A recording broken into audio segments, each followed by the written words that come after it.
Hey everybody, I've been quiet on here for a little while since I haven't really honestly had a whole lot to do on the car. Um, Everything was running great on it, so we ended up bringing the car up here to put it in storage since it's kind of gross outside right now here in the Midwest. But my SAP skirts are finally officially going into paint on the 16th of January 2023, so I went ahead and yanked off my original OE skirts and the caps, so I'm going to end up reusing those caps on the SAP since they'll interchange. I don't have a whole lot planned for this winter aside from just some deep cleaning. I'm going to repowder coat that snout adapter out to the throttle body since it's not the best match in the world, but it was better than how it arrived. I'm also going to be pulling the head unit off because it's going to be going up to my friend Brett at Joker's Performance to get ported. We're just going to do a mid-grade port since I don't really plan to spin this thing to the moon. We've also got a set of FIC 1650s that are going to be replacing these ID 1050Xs along with the new 275 upper pulley to replace that 3.1. I've also pulled out my original OEM factory driver's side armrest out of the door card since it had a really small tear in there. It's just been out dirty sitting on a shelf for a couple weeks.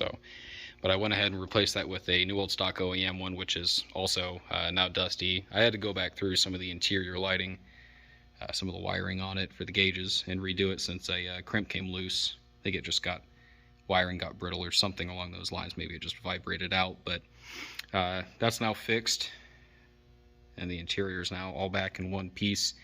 Also had to replace a couple pieces of trim. The seat track cover was somehow got torn up. I think the carpet floor mat came up underneath it and broke that piece, so I ended up sourcing a new one.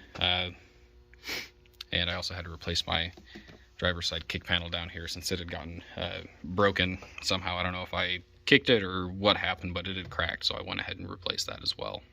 But aside from that, I've got some stuff coming from Gary West over in Australia.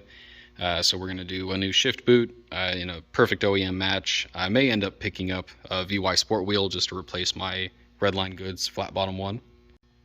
Not that there's anything wrong with it, but I'd love to have an HSV wheel, but I wouldn't be able to use my carbon spokes on it, and I would like to retain those since I looked a really fucking long time for those. So the VY Sport wheel would be a little bit more OEM looking. It'd be a little bit more subtle. It wouldn't have the flat bottom, but if you're into these cars or VE Commodores G8s or VF Commodores SSs as we got them here in the US, there's really not anybody you could go to that's better for any of the interior trim pieces. So may do the steering wheel for sure. We'll be doing an armrest cover or a center console cover, brand new gear knob, an OEM one, and a brand new shift boot with a base plate and an e-brake boot.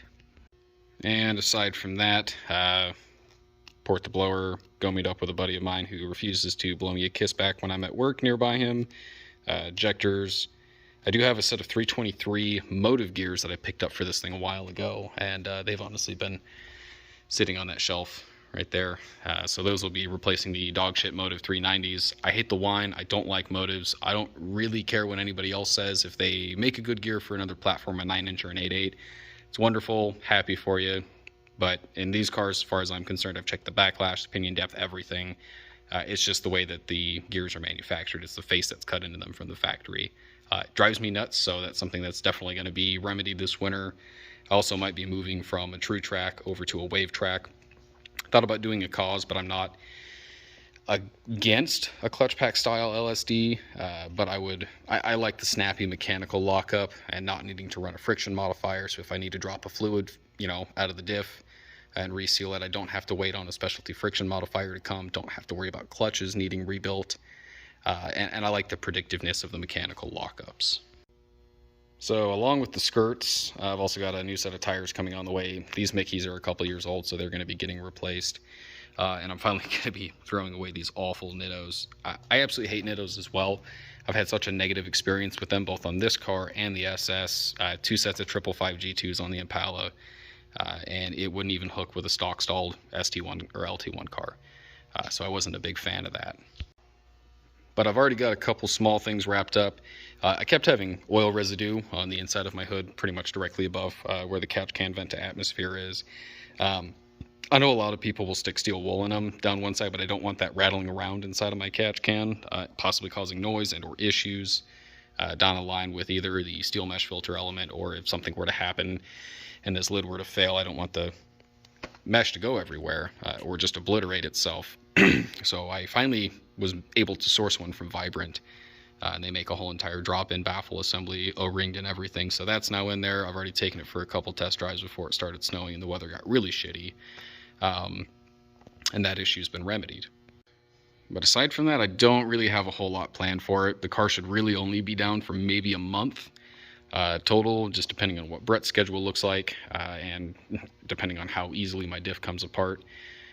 It was put together a couple years ago by a guy out in California, and he did a pretty good job on it. I'll say that. It's held up to this and my not so friendly driving to it all the time, but it's definitely time for those 390s to go. The 266 gear set trans helped offset the torque a lot, but I just frankly need a longer gear. It goes through the RPM too quick.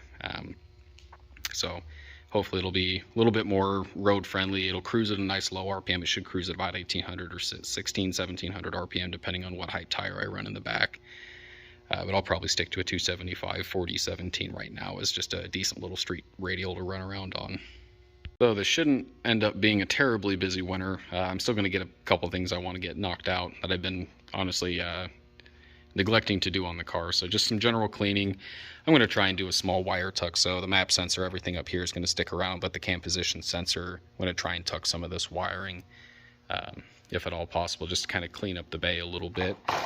But aside from that, it should actually be a pretty slow, quiet winter. Probably won't have a lot of stuff to put up on here until it gets nice out and get the car back down to scram speed in Muhammad, Illinois, back on the rollers, and see if we can actually make some adult power now.